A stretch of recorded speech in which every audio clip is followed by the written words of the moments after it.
Shogun's finale had a much calmer ending compared to most of its other characters. We ultimately witnessed Lord Yoshi Toranaga's jigsaw puzzle coming into place and fitting in perfectly piece by piece. The show's beauty lies in its intriguing details, and Shogun has everything stuffed into its 10-hour run. The power play, the politics behind it, or maybe the art of waiting to strike at the right moment. While the miniseries ended leaving many of our questions unanswered, it was that mysterious letter sent by Lady Ochiba which kept bugging me right from the moment I saw that scene. Before Toranaga's ultimate plan for Crimson Sky was out in the open, he had sent Lady Mariko to sacrifice herself, and this was not just any other seppuku attempt of the show. Lady Mariko's death was violent and stirred quite the trouble for Toranaga's main opponent, Lord Ishido Kazunari, who was blamed for murdering a pious Christian woman. As the show went on with a banger ending after dishing out its twists and turns, I think it's time for us to find out what the cryptic message in Lady Ochiba's secret letter to Lord Toranaga meant. So without wasting another moment, let's get right to it. But before we go into our explanation, we have a very small request. If you like our content, please support us by subscribing to our channel. This is a small click for you, but for us it means a lot. Thank you. Let's begin.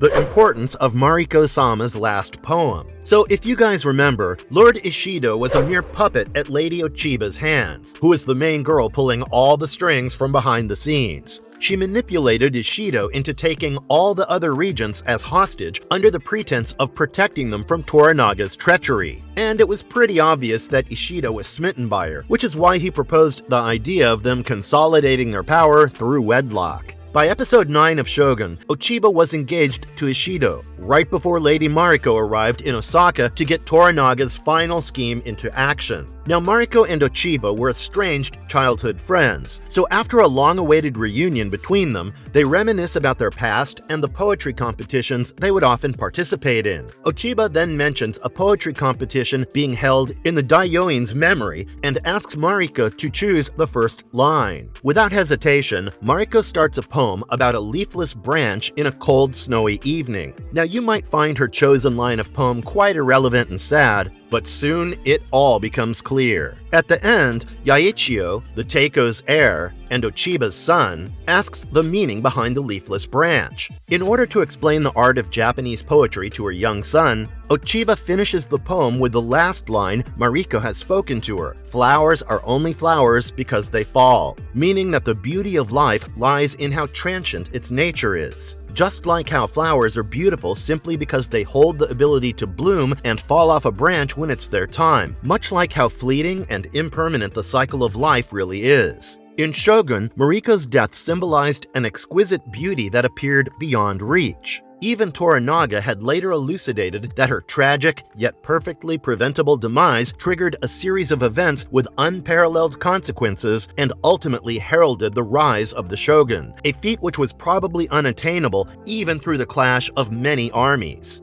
Why did Lady Ochiba use Mariko's last poem in her letter to Toranaga? In Shogun's most surprising twist, it's revealed that Ochiba, no Kata, and Lord Toranaga had been working together in secret to betray Lord Ishido. Apparently, before Toranaga's wife, Lady Kiri, and his consort, Lady Shizu, had left Osaka, Lady Ochiba had sneaked in a letter for them to pass on to Toranaga. In one scene, Lady Kiri is seen handing over the letter to her husband, who opens the letter only to find a short poem. After reading it, Toranaga left a deep sigh of relief because apparently Lady Ochiba had written a cryptic poem, pledging her secret alliance to him because she simply could not support Lord Ishido after learning about his role behind Mariko's death. Ochiba's poem expressed that if she could write words that could be as impactful as scattering flowers and fallen leaves, they would create a magnificent bonfire. It doesn't take Lord Toranaga a lot of time to understand that the poem Lady Ochiba had so covertly written is actually attributed to Lady Mariko. She used one of Mariko's poems to send him a message indirectly agreeing to betray Ishido. Seems like even betrayal in Japan can be made poetically aesthetic. Anyways, the reference between fallen leaves directly points to Lady Ochiba, whose name also means fallen leaves. So if you take the the entire essence of the poem into account, it suggests that if Ochiba were to speak her truth, it would ignite a bonfire capable of consuming everything in its path. Now, of course, in no way does it directly indicate her agreeing to side with Toranaga's army, but I'm guessing that the subtle mention of Mariko in her poem, followed by her urge to open up about the toxic power play that's been ongoing in Osaka,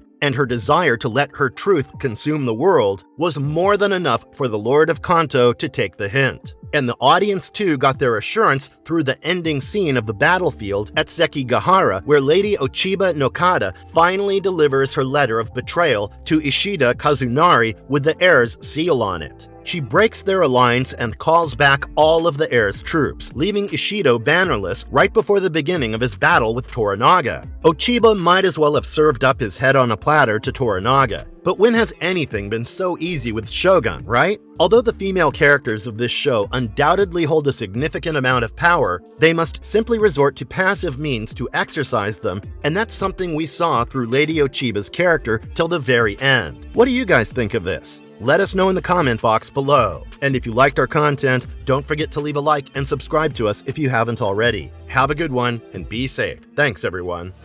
Okay.